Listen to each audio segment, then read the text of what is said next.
Right now, as these alerts are being issued, they are not being activated or initiated by a person. This is my top priority. I am working all hands on deck with the Federal Emergency Management Agency's Integrated Public Alert and Warning Team. We have every technical specialist working to resolve this issue and to find the root cause. I implore everyone to not disable the messages on your phone. This is extremely frustrating, painful, and scary, but these alert tools have saved lives during this emergency.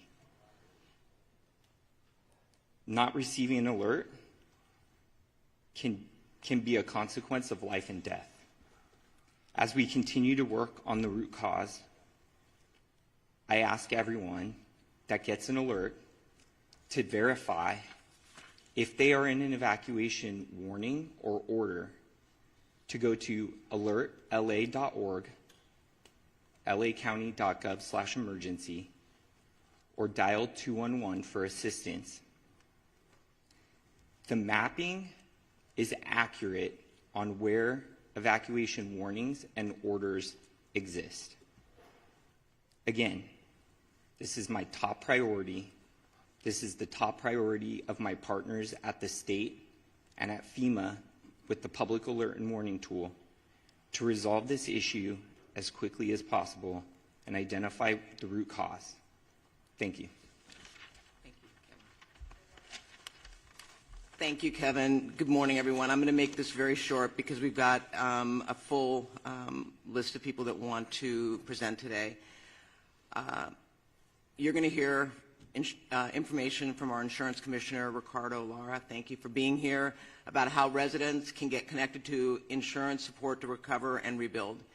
And I was up in the Alpine area last night, and the common question was, how do I navigate the insurance process, and will I be able to get insured again? And so I felt it was important for us to hear from our Insurance Commissioner, who's been very engaged on this issue. And then I just want to say to everyone, you know, I've been out and I've heard from my residents, and I think we've all had someone impacted by this fire. I keep saying it, you are not alone.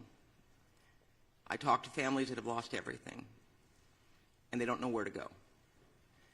And as the supervisor representing that district, but also as a chair, I speak for this board. We are here to support you, and we will be here for the long road to rebuild. So with that, I'd like to turn it over to Mayor Bass to say a few words.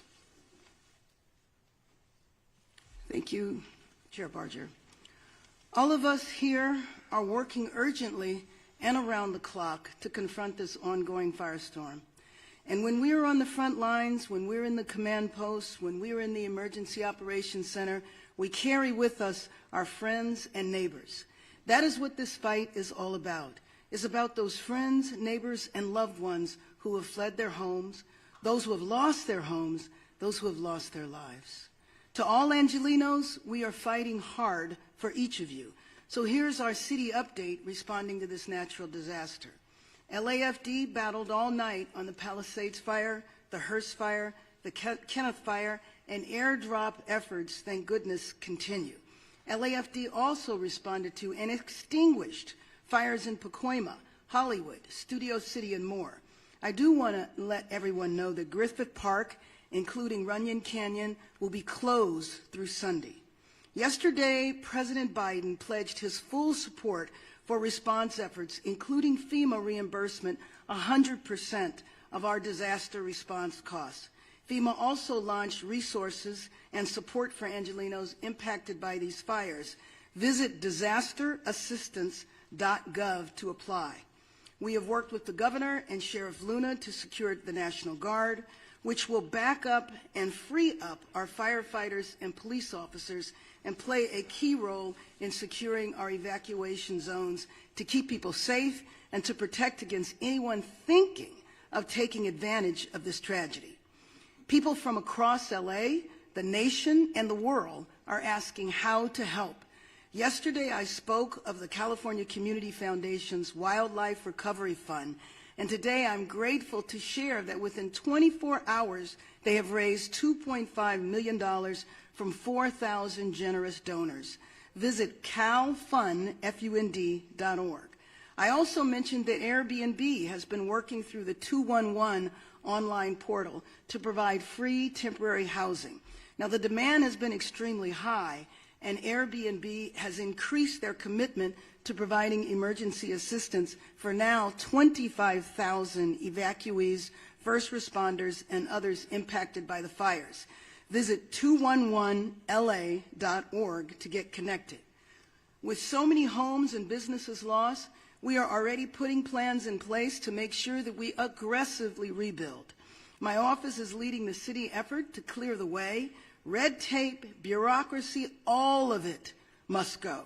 This will be an enormous undertaking, but we will be ready for it because we will not rely on the old way of doing things. For this recovery, we will have, like we have done in other areas, we shake up the system and move forward with new strategies and policies. I don't believe that there is anything that Angelenos cannot do if we stand together. Thank you. Now I'd like to introduce LA County's 3rd District Supervisor, Lindsay Horvath. Good morning. I want to first start by thanking our first responders who were focused in the Topanga region yesterday and responded swiftly to the Kenneth fire. Incredible action from firefighters who are giving multiple fires absolutely everything they've got. Initial reports led our department to serious concerns, but we have the absolute best, most experienced teams leading our efforts, and even with the most challenging circumstances and terrain, they have been able to deliver. Next, I want to express my deep frustration with the alert system that is causing confusion and additional panic for our communities at this time of extreme crisis. Whatever the cause, it is unacceptable, and it is being addressed now by the county's Office of Emergency Management, as Director McGowan described. We'll be investigating what happened, how, and why at every level in our exhaustive after-action process to ensure it is corrected. There is a reason why we have redundancies in our communication system. Crises require them. Please sign up for alertla.org, visit emergency.lacounty.gov, and tune into local radio and TV. Our LA media partners have done an incredible job getting the word out, and it's why we hold these press briefings. In terms of overnight updates in the communities I represent, we had a small brush fire of under 5 acres in Pacoima that the fire department knocked out quickly, and we thank them for their bravery and their swift action. The fires continue to have air quality impacts throughout the Los Angeles County region.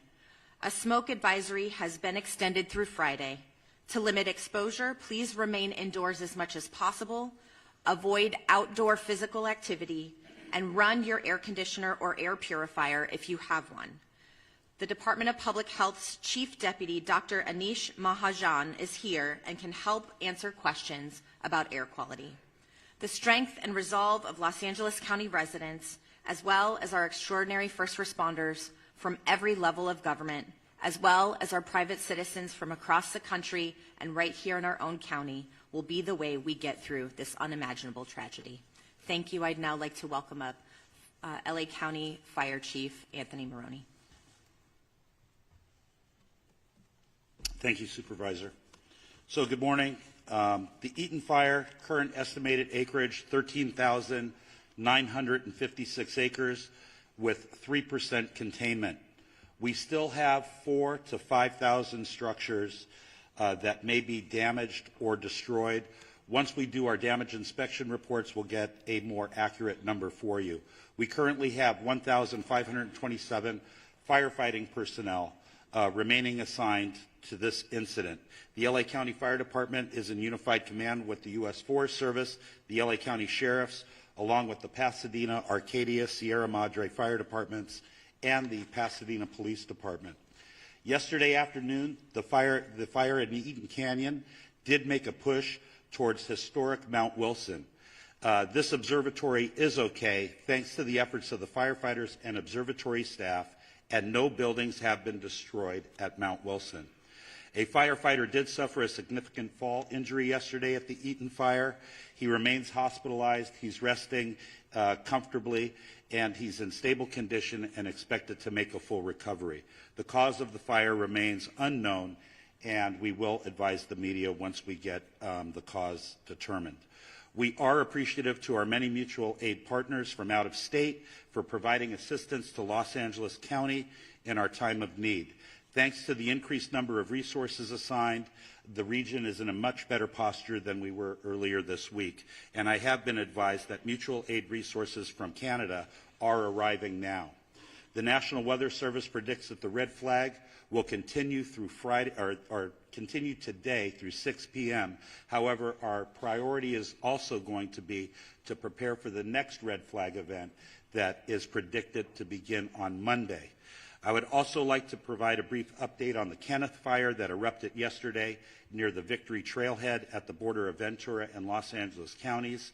Thanks to the quick action of first responders and aerial assets, the fire has been stopped. It's currently at 1,000 acres. We have 35% containment, and no structures are reported damaged or destroyed.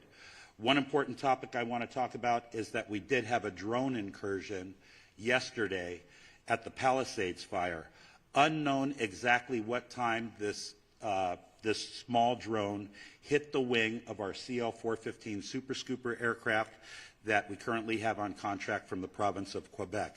The pilots were unaware that they hit the drone. It wasn't until they landed at Van Nuys Airport that the maintenance staff noticed that there was a fist-sized hole in the leading edge of the wing inboard of the landing light. That Super Scooper will be prioritized for repair 24/7. It should be flying Monday. We only have 2 of them. Everyone should know, all of your viewers, flying a drone in the fire traffic area is not only dangerous, but it's illegal. We do have our federal partners behind the scenes are going to be implementing procedures to be able to follow drones in our 2 large fire areas, and they will be able to identify who the operator of that drone is. The most important thing to know is that if you fly a drone at one of these brush fires, all aerial operations will be shut down. And we certainly don't want to have that happen. Before I close, I would like to thank Supervisor Barger and Horvath for their unwavering support and leadership. I would also like to acknowledge the tireless efforts of first responders who continue to place themselves in harm's way to protect our residents and property. Thank you. I would now like to bring up Fire Chief Kristen Crowley of the Los Angeles City Fire Department. Thank you, Chief Maroney. So I'll just be providing a brief update of the overnight operations of our fires. So Palisades fires. This fire was currently tracked at 20,438 acres with 3,073 personnel assigned. Crews worked very, very hard overnight, strengthening our containment lines and addressing multiple spot fires in and around the Topanga Canyon area. Resources responded to the area included our air assets to aid in the containment efforts.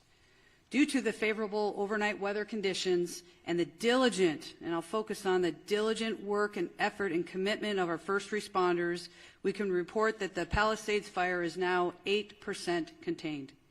Wind gusts are expected to increase in daylight hours that will test our containment lines. Our firefighters will continue to respond to any flare-ups and increase our containment lines. Evacuation orders remain in place. The Hearst fire, due to more accurate mapping and acreage, has been updated to 771 acres with 37% containment. All evacuation orders and warnings have been lifted. The Kenneth fire, forward progress has been stopped with 35% containment at 1,000 acres. All evacuation orders and warnings within Los Angeles City have been lifted. I personally want to make sure that we thank and show our deepest gratitude to all of our Los Angeles City firefighters and all of our partners. as we've been battling these fires for now, we're going into day 4. Thank you to LAPD for assisting us in keeping our communities safe. And lastly, thank you to all of the agencies who have come to aid during this time of help, and it absolutely does not go unnoticed. Thank you. Yeah, now, Sheriff Robert Luna. Thank you, Sheriff. Good morning to everybody. This morning we have well over 500 LA County deputies that are assisting continuous with evacuations, traffic control, security patrols, and other humanitarian efforts. They're out there. I hear people calling me. They see a lot of black and white police cars rolling with lights and siren. They're out there working. That's what they're doing. They've been actively patrolling evacuated areas and are increasing their presence to deter any burglary or looting activity that may occur. Just to summarize on evacuations for all the fires that we're dealing with, evacuations orders stand at approximately 153,000 residents that are under evacuation orders and approximately 57,830 structures at risk, and then evacuation warnings, approximately 166,800 residents under both warnings, or I'm sorry, those are just specifically for warnings. What I want to go to next, and we started talking about this last night, is a curfew. A curfew order has been established for the Palisades and Eaton fire areas in all mandatory evacuation zones. That will be in effect. It was in effect last night, and it's going to be in effect tonight at 6 p.m. So it ended at 6 a.m. this morning, will take effect again until 6 p.m.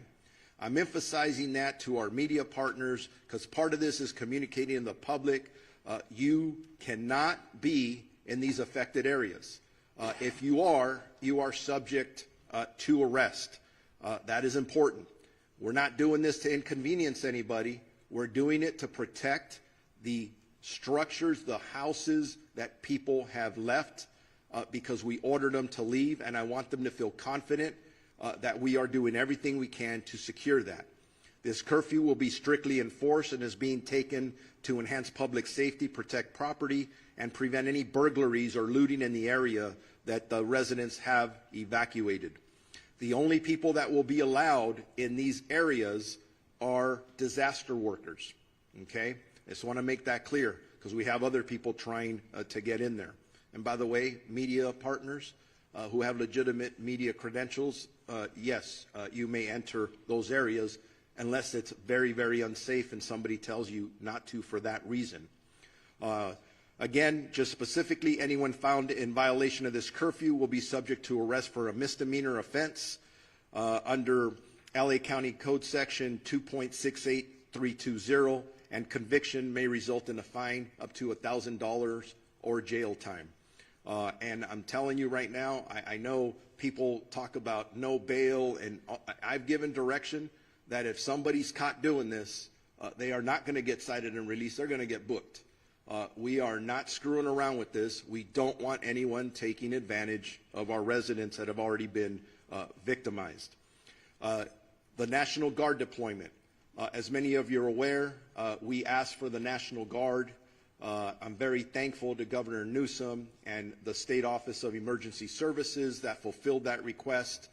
As of last night, we've had National Guardsmen assisting us. They arrived last night and deployed to the Eaton Fire area, and were assisting with road closures and critical infrastructure protection. As additional Guard personnel arrive, and they will be in the next 12 to 24 hours, the Sheriff's Department will strategically coordinate their deployment with other partners such as the Los Angeles Police Department, Pasadena Police Department, Santa Monica Police Department, Azusa, and Arcadia. Those are the requests we have now. That may grow. We'll adjust as time goes on. I want to make sure that if anybody needs updated information on either evacuation orders or warnings or road closures, they go to lacounty.gov/emergency. And with that, I am going to be introducing Assistant Chief Dominic Choi from the Los Angeles Police Department. All right. Good morning. On behalf of the Los Angeles Police Department, I just want to extend our deepest sympathies to all those affected by our fires, and that includes many of our own LAPD officers who've lost homes and property in this fire, and they continue to serve these communities, and I appreciate all their work. I have a number of important updates for all of you today, and I'm going to start by an arrest that was made late yesterday afternoon. So yesterday afternoon, the Kenneth Fire started at the border of West Hills in the city of Los Angeles and Ventura County. At 4:32 p.m., we received a 911 call that a suspect was attempting to light a fire in the community of Woodland Hills and was being detained by residents. Officers from LAPD's Topanga area responded and took that suspect into custody. And once we learned that this suspect was a possible arson suspect, our Major Crimes Division responded to Topanga Division along with Ventura County sheriffs, who was the lead in the Kenneth Fire investigation. But they responded, they interviewed this suspect. After the interview and additional investigative steps, looking at some additional evidence that was present, they made the determination that there was not enough probable cause to arrest this person on arson or suspicion of arson, and therefore this person was arrested on a felony probation violation. This investigation is ongoing, however, and I'd like to thank those community members that were involved in this and helping us bring this person to our attention, and so we can have an ongoing investigation. The second point I want to talk about is for any of those people looking for loved ones or missing people related specifically to the Palisades fire. Now, the county is also doing this for the Eaton fire, but for the city of Los Angeles, we've stood up a family assistance center. This center is located at Chevy Hills Recreation Center, and it's at 2551 Motor Avenue. It's going to be open today from 10 a.m. to 6 p.m. and tomorrow from 9 a.m. to 5 p.m. We will have 10 officers there ready to receive anyone who needs to report a missing person related to the Palisades fire. We will also have the American Red Cross, the Mayor's Crisis Response Team, the LA County Medical Examiner's Office, and the LA County Department of Mental Health. They will be there to help support, answer questions, and provide information as necessary. Again, I just want to emphasize this is for missing people related to Palisades fire. This is not for any other issues related to the fire. LAPD and our law enforcement partners are actively maintaining law and order in the areas impacted by the fires. We're patrolling these areas to deter criminal activity and to continue to ensure public safety. Today, we're deploying 210 officers in these impacted areas. This deployment includes our partners from LA Port PD and LAWA PD, and I'm thankful for their support. Again, protecting our homes, businesses in evacuated and vulnerable zones are our priority, and we will continue to ensure that no one takes advantage of these situations. You've heard this message before, but I'm going to say it again because it's so important and so critical. Looting has zero tolerance. Looting or exploiting in the disaster areas will not be tolerated. Anybody caught looting or committing crimes in the affected areas will be arrested and prosecuted to the fullest extent of the law. We'll remain vigilant and patrol these areas and ensure that we can mitigate any activity like this. And again, if you haven't already done so, you will start seeing in the city of Los Angeles the National Guard being deployed at the Palisades fire. Their role is going to be traffic control, managing roadways to ensure access to affected areas is restricted to authorized personnel only. They're going to be manning critical infrastructure security, as well as doing checkpoints and verifying credentials for those for ingress and egress. And lastly, these measures, controlling access, they are necessary. I just want the communities to know they are necessary for public safety and for proper community recovery. They are inconvenience, but it's something that we have to do. Residents are encouraged to call 911 if they see any suspicious activity. Law enforcement, National Guard, and other first responders are here to support this community and ensure their safety in a difficult time. Our commitment remains steadfast to restoring safety and normalcy as quickly as possible. Your cooperation and resilience from the community are greatly appreciated. Thank you. And at this time, I'd like to introduce Los Angeles County District Attorney Nathan Hochman. Thank you and good morning. The District Attorney's Office will be considering up to now 5 different types of cases that will eventually be presented from law enforcement. Let's start with arson. If it is determined that there is a man-made and intentional setting of any of the fires involved in this situation, the people who committed this arson will be arrested, they will be prosecuted, and they will be punished to the full extent of the law. Right now, obviously, law enforcement and the firefighters are focused on containing these properties, saving lives, saving homes. But eventually we will get to the causes of those fires, and that part the DA's office will be working with law enforcement to go after anyone who is guilty of the crime of arson.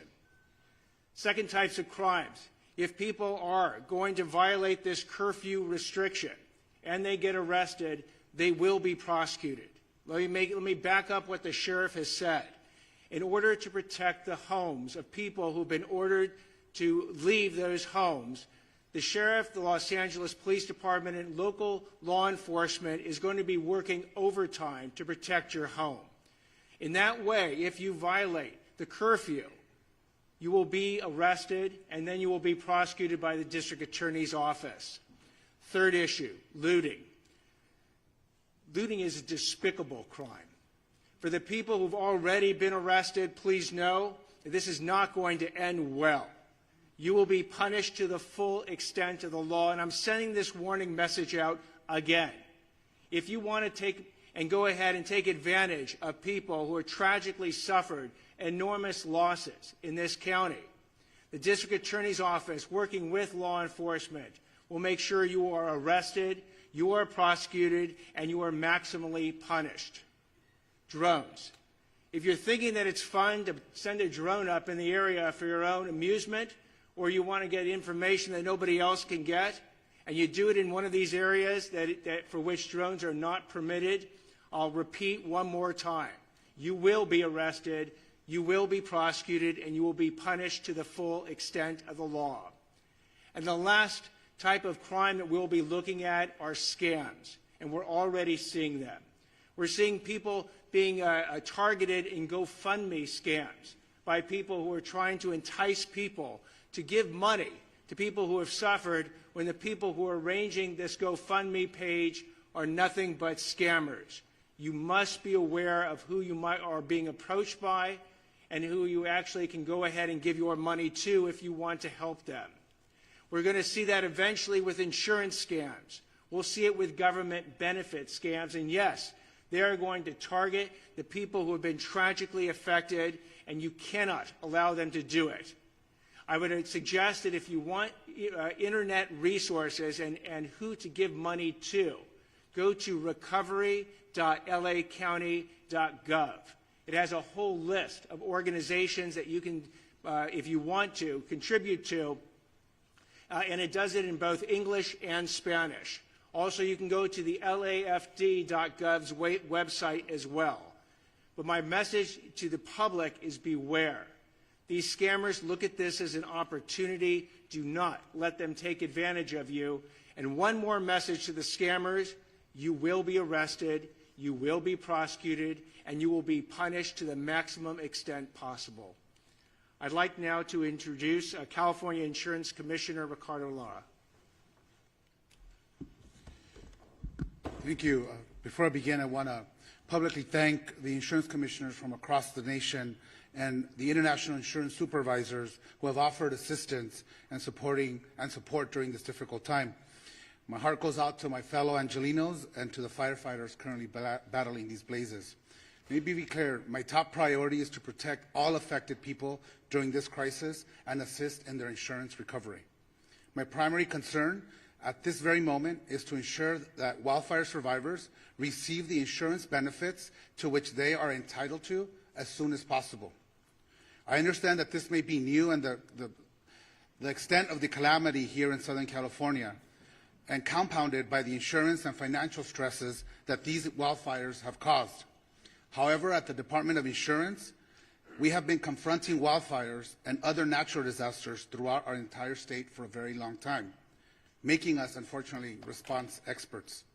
Now is the time for you to focus on your family and on your health. the last thing you should be worrying about is your insurance. Here's what I've done to protect our wildfire victims to date. I am using my moratorium power to stop all non-renewals and cancellations. Last night, I issued a bulletin to protect homeowners affected by the Palisades and Eaton fires from non-renewals and cancellations by your insurance companies for 1 year, under a moratorium law that I wrote while I was serving in the state Senate. This covers you even if your home wasn't destroyed or damaged in the wildfire. You can visit insurance.ca.gov to look up your zip code if you are near these wildfires and obtain that protection. I'm also calling on insurance companies to suspend any pending non-renewals and cancellations that homeowners received before these fires started. This means that if you've received a non-renewal from your homeowner's insurance between October 9th and January 7th, essentially 90 days, your insurance company should do the right thing and retain you as a valued policyholder. I call upon all property insurance companies to pause these non-renewals and cancellations and provide essential stability for our communities, allowing consumers to focus on what's important at the moment, their safety and recovery. In my notice, I also urged insurers to extend the payment grace period beyond the existing 60 days for policyholders in areas directly affected by the wildfires, enabling Angelenos to pay their home insurance premiums amidst the challenges that they are currently facing. And if your policy was not renewed, or if you don't have coverage, please call us at 1-800-927-4357. We can help you find additional solutions. I have also directed my department's enforcement team to protect Angelenos from fraudsters targeting wildfire survivors and to assist with the ongoing evacuation efforts. My department has moved quickly to host an insurance support workshop on January 18th and 19th at Santa Monica College, followed by another event the following weekend at Pasadena City College. We will have experts from our staff and representatives from insurance companies available so homeowners can obtain answers and take the action they need in one convenient location. Again, call us at 1-800-927-4357 to schedule a one-on-one appointment with our experts. Related to health, I've issued an additional notice to all California health insurers directing them to submit emergency plans to my department. These plans must detail how they're going to ensure that consumers can continue to access essential medical care and obtain their medications in the wake of these disasters. I've been in constant communication with our county leaders, governor, the legislative leaders, and our congressional delegation to identify best ways to expedite our recovery, reduce wildfire risk, and build a more climate-resilient state and communities. Making homes and communities safer from wildfires needs to be a top priority for our state. Looking forward, I'm going to ask the governor and the state legislature to support my proposal to provide consumers with home hardening grants. We need to put money in people's hands. This measure is critical to protecting homes and improving long-term resilience against wildfire risk. We are also going to be introducing legislation to include businesses in our moratorium law.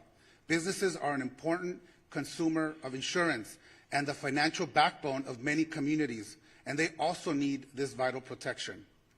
Newly enacted insurance reforms are now in effect to make insurance rates more stable and predictable.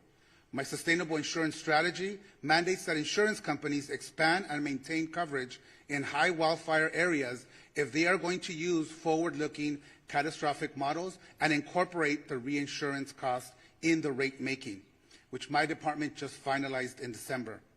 Why is this important for our residents? It ensures that Californians in wildfire-prone areas retain access to insurance and brings competition back into the market and ultimately lowering the cost. Without these measures, insurance companies may continue non-renewals, leaving communities at greater risk of underinsurance and total loss of coverage. Even with these devastating wildfires, I want to be clear, I am confident that these reforms will keep us on track to modernizing our insurance market, encourage insurers to return and expand in California, and protect the solvency of our market. We remain the largest insurance market in the nation, fourth in the world. Our goal is to ensure they remain financially solvent and can honor the claim that will stabilize our insurance market in the long run. Now, let me just quickly address issues surrounding the insurer of last resort, which we call the FAIR Plan. It has become clear that reforms are necessary as the coverage maximums have not changed in 30 years. I recognize that for some Californians, the coverage limits, even the ones that we've already implemented, are still very low. Under my strategy, we have also ensured the creation of a stronger, more sustainable FAIR Plan with the long-term financial strategy to withstand the challenging fires we are experiencing today. Let me be clear, once the fires are brought under control, we will get data directly from the insurance industry and the FAIR Plan about claims filed, as we have on all the other fires that may or may not happen. We are focused on maintaining the FAIR Plan's financial health while getting people back to the regular market where they belong. In closing, our actions are focused on ensuring that the insurance companies meet their commitments to the consumers, that Californians are protected, not just in this crisis, but beyond. We are here to help. Please call us. We speak multiple languages in whatever language you feel comfortable. Insurance can be complicated. We are here to help you decipher your policy and help you understand what your rights are as consumers. Please call us at 1-800-927-4357, or you can use our live chat feature on our website at insurance.ca.gov. Together, we will get through this, I can assure you, and thank you. LA County Assessor Jeff Prang.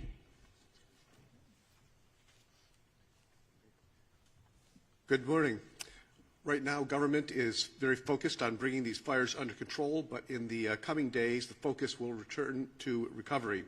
Initial reports suggest that 10,000 properties have been damaged or destroyed, with hundreds more likely to be discovered in the coming days. I appreciate that property taxes are not high on the list of things to worry about right now, as so many are focused on housing and safety, but financial issues will soon become a major issue for the victims of the fires. Under California law, if your property, your home or your business has been damaged or destroyed, you may qualify for property tax relief under the Misfortune and Calamity Program. This program allows my office to reduce your assessed value of your property, which is what your taxes are based upon, to reflect the damage. Here are the key details. To qualify, the damage needs to exceed $10,000, and you must file a claim within 12 months. Once filed, we will investigate and verify the claim, determine the cost to cure, and then reduce the assessed value effective the date of the damage occurred. The reduction remains in place until the property is repaired, rebuilt, or undergoes a change in ownership. It does seem clear that we may need legislative help to ensure maximum benefits to victims, and I'm glad some legislators are here today. We look forward to talking to them about making some of those fixes. The filing of this claim also facilitates coordination with the Treasurer Tax Collector's Office, allowing taxpayers who pay property taxes directly, that is not through an impound account with their mortgage lender, to defer their current year property taxes without incurring penalties or interest. We are working closely with our county partners to identify impacted properties and will assist homeowners and businesses through every step of this process. For all claims, we aim to do that, process them as quickly as possible. Once the tax roll is updated, the auditor controller will recalculate the taxes. If you're due a refund, it will be issued, or if taxes remain owed, an adjusted bill with new due dates will be sent. My staff, who's here, has handouts with a lot of the information these programs detailed. I did want to also emphasize that you should not pay anybody to access these services. My office provides them all for free, and we can be reached at assessor.lacounty.gov or at 213-974-3211. Thank you. Thank you. U.S. Fire Administrator Dr. Lori Moore Merrill. Good morning. Thank you. FEMA and the U.S. Fire Administration remains on the ground to support the response and recovery efforts here for these fires. And I just want to have a reminder, as the mayor said, President Biden, through a major disaster declaration, has committed to cover costs associated with these fires at 100% for 180 days. For those who are affected and individual assistance, you can go to disasterassistance.gov, or if you prefer, To call someone, speak to someone directly, it is 1-800-621-3362. Our hearts remain with those who are affected, and certainly with the firefighters who continue the fight on the front lines. Helen, I'll turn it back to you. Closing remarks by Chair Barker. Thank you. In closing, I just have to say that this is called One Voice, and it's One Voice because while it's focused on unincorporated Altadena and I know Palisades and Pasadena, we're working with our state and our federal partners to ensure that we are providing all the resources necessary. So I want to acknowledge people that are here today. Supervisor Holly Mitchell, our colleague who's here to support us. Pasadena Mayor Victor Gordo. Santa Monica Mayor Lana Negrete. Assembly Member Jess Gabriel. And Assembly Member Jessica Caloza, who are here. Did I miss anybody? I think that's... So, again, I want to thank you all. And with that, we're going to take maybe one question because I know we've got to run out to Altadena, but go ahead. Okay, why don't we go? Can we just, Supervisor, I'm so sorry. We'll just get a couple over here. 2 or 3. We'll do, by the way, we will do one-on-one interviews afterwards, okay? I will help you get the information you need. Go ahead. Thank you. My question is for Mayor Bass. Jonathan Migliai with CBS News.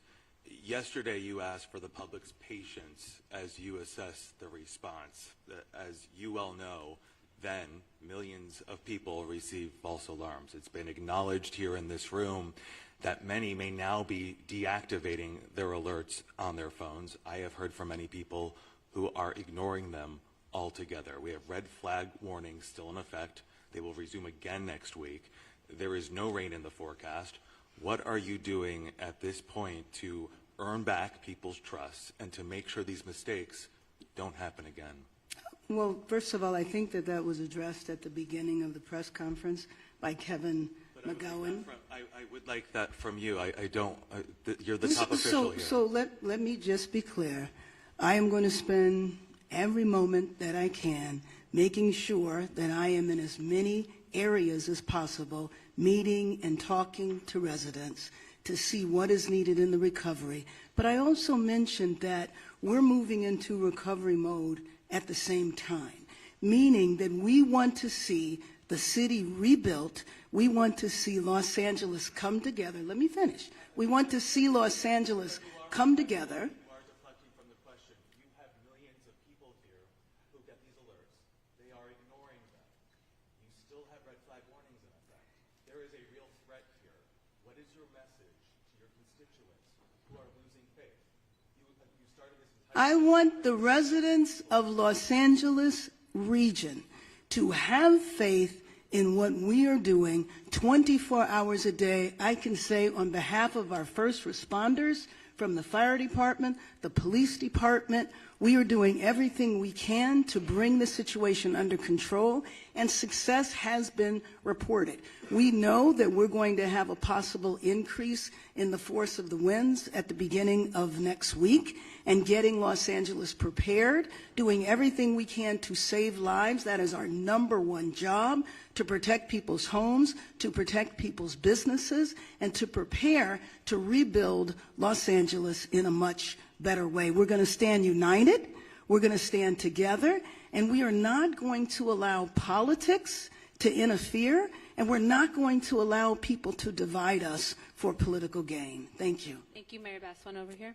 Bob DeCastro from Good Day LA, Fox 11. Just to follow up on that, because even after yesterday that errant message was sent out to Los Angeles County's some 10 million people, overnight people were still receiving many messages, and we were even fielding calls from our own newsroom from people as far as San Bernardino that were receiving calls. You have no idea why people are getting these alerts and being startled in the middle of the night when they're already on edge in the Inland Empire. Why has that happened? You have no idea. And you also asked that people verify and get onto a website. Not everybody has the ability to jump on a website when they're panicked to try and figure out whether or not this is an actual alert. Thank you, and I appreciate the thoughts you're sharing and the question. I would take a second to explain how the alert system works. There's an interface, and you activate that interface with what type of an alert you're going to send, an evacuation order, an evacuation warning, and you identify a geographical area. After you initiate that message package is sent into what is the Integrated Public and Alert Warning System aggregator. That then transitions, I'll call it for lack of better terms, into a cloud that connects with all of our cell service providers. The root cause analysis is trying to establish where along that sequence there is an error going on. And in addition to that, it is important to understand that the cellular phone towers have different reach in how they're activating the message to the cell phone. And so it's a common phenomenon that there's a term called bleed over, where a cell phone that may be in a different jurisdiction or a different area is receiving that message from a cellular tower that may be geographically in a different space. So right now our number one priority is to establish how we can work with in coordination with our federal and state partners, how we can stop the messages that are going out right now that are not being initiated by a human action, to stop that, and then understand how that occurred so that the tool can still be used for what was identified as like a critical fire weather that we're still in experiencing and will continue to experience. So can I just follow up on that? The bottom line is we are going to drill down, because I too got the alert. I got 2 alerts, and then I got an alert telling me to disregard the alerts. And, you know, as someone who has communities that are on edge, that are lined up, and I'm sure Mayor Gordo has the same situation going on as well. They're on pins and needles thinking that they're next. So we're drilling down right now, and the way it's described to me is there are towers that are now powering up, and it's up in this cloud. It's kind of like when you send an email and it goes into draft, and then once you hit internet, it gets sent. Similar, but my question is, why can't we turn it off? And the answers we're getting are not satisfying. I'm not making any excuses. It's unacceptable, and it is frustrating because we are asking people to trust us, to believe us when we say evacuate. So if we're going to tell them to evacuate, we better make darn sure we're targeting the right people. So don't think we're taking this lightly. I'm not. And I know that my residents aren't. So I hear you loud and clear. The frustration you're hearing from me is based on the frustration I'm hearing as well from my constituents who are asking, when we get it, is it going to be legitimate? Should we listen or should we ignore? Or disable altogether?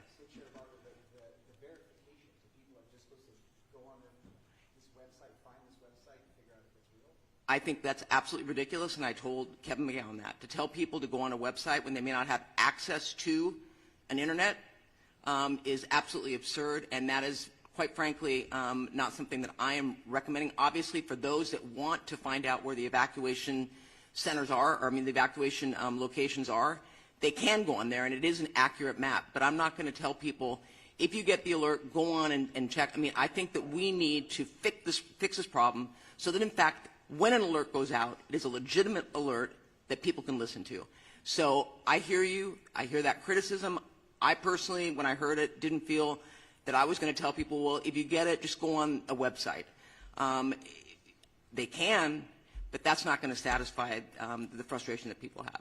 So I just want to make it clear to you. Thank you, Chair Barger. We are at time. We're over time. Thank you. We will do one-on-ones. If you need assistance, please come see me or a member of the team. Thank you, speakers, again. Thank you all for attending.